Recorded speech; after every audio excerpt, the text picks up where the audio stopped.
It's interesting. Some of the China hawks in the administration are trying to portray this action in some way aimed at keeping China, maybe even Russia to some extent, out of the hemisphere. Obviously, their main entree into the Western Hemisphere has been countries like Venezuela, with which they are closely associated economically.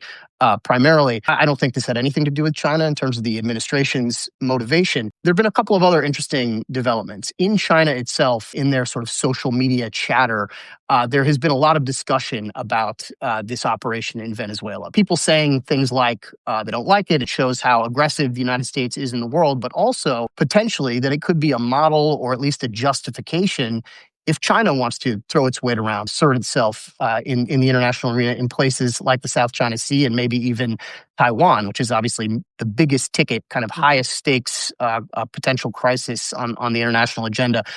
Look, I don't think this makes it any more likely that China will take action when it comes to Taiwan.